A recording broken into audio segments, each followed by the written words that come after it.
સુરત માંડવીમાં નિધિ પટેલની હત્યાનો કેસની હાલ તપાસ ચાલી રહી છે। કોઈ જાણભેદુ હત્યા પાછળ હોવાની આશંકા છે, ત્યારે હત્યારાઓ નહીં ઝડપાય ત્યાં સુધી મૃતદેહના અંતિમ સંસ્કાર નહીં કરે પરિવાર। માંડવીમાં હત્યા સમયે નિધિના મોઢા પર 3 પ્લાસ્ટિકની થેલી બાંધી હતી, ઉપરાંત 3 દોરી બાંધી હતી, ચોથી દોરી બાંધી હત્યા કરી હતી। તેમજ ઘરમાંથી 25,000 રોકડા, ચેન, વીંટી અને સાકળની લૂંટ થઈ હતી। મૃતક નિધિ પટેલના પિતાએ કહ્યું કે તેમની દીકરીએ એન્જિનિયરિંગ પૂરું કર્યું હતું અને કેનેડા જવાની તૈયારી કરતી હતી। આ માટે તેણે પરીક્ષા પણ આપી હતી, પાસપોર્ટ પણ કઢાવી લીધો હતો। 4 થી 5 જ મહિનામાં તે કેનેડા જવાની હતી। પરિવારની એક જ માંગ છે કે જ્યાં સુધી હત્યારાઓ નહીં પકડાય ત્યાં સુધી દીકરીના અંતિમ સંસ્કાર નહીં કરીએ। ઘટના બાદથી ગોદાવાડી ગામમાં ભયનો માહોલ છે। લોકલ ક્રાઇમ બ્રાન્ચ સહિતના તપાસ એજન્સીઓ ગામમાં જ રોકાઈને તપાસ કરી રહી છે।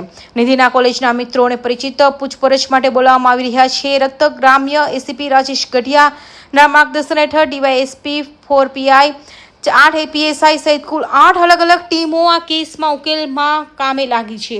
માંડવી પીઆઈજેએસ વડવી તપાસનું સંચાલન કરી રહ્યા છે। કેસ ઉકેલવા માટે એફએસએલ અને ડોગ સ્કોડની મદદ લેવાઈ છે, તેમજ ઘટના સ્થળેથી ફિંગરપ્રિન્ટ્સ લેવામાં આવ્યા છે। પરિવારના સભ્યોના નિવેદનો પણ નોંધાયા છે। હત્યારાઓ નહીં ઝડપાય ત્યાં સુધી મૃતદેહનો અંતિમ સંસ્કાર નહીં કરે પરિવાર। એટલે આ બધું જોયું, ખાલી બાણું આડું કરેલું હતું, એટલે એનું બધું જોયું ને અમારી પોરી નહીં દેખાય, એટલે પોરી અમે ગભરાઈ ગયા। એટલે અમે આ બાજુ તે બાજુ જોવા બાઈ જા પોરીને, એટલે કશે પોરી દેખાય નહીં। ઉપર ગયો ગભરાયેલો એટલે મને પોરી નહીં દેખાયેલી। પછી નિધિની મમ્મી પાસે ગયા બેટરી લઈને, ત્યારે પછી અહીંયા ખૂણામાં પોરીને તો લાખી ગયેલા હતા।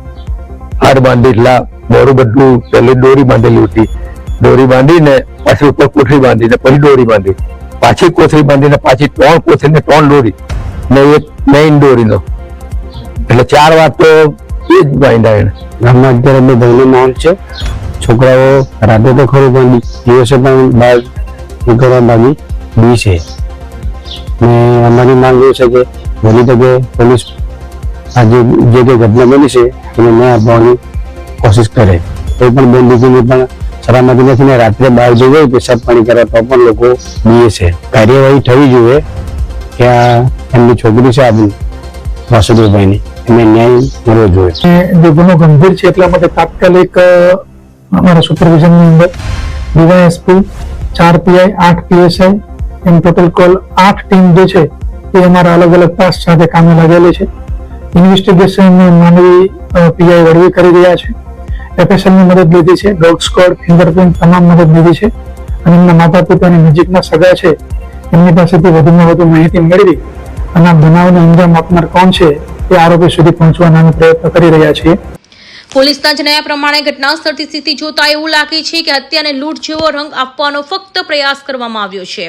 ગુનેગારો પાછળના દરવાજેથી કોઈ પણ પ્રકારની ઝપાઝપી કે અવરોધ વગર ઘરમાં ઘૂસ્યા હતા, જેથી હત્યા પાછળ કોઈ પરિચિત વ્યક્તિ હોવાની પ્રબળ આશંકા છે। હત્યારાઓ પહેલાથી જ જાણતા હતા કે ઘરમાં કોણ હાજર છે અને કબાટમાં ક્યાં આવેલો છે। આથી પોલીસનું માનવું છે કે હત્યાનો મુખ્ય હેતુ માત્ર ચોરી કે લૂંટ નથી। કૌશિક પટેલનો report, Hind TV news, Surat.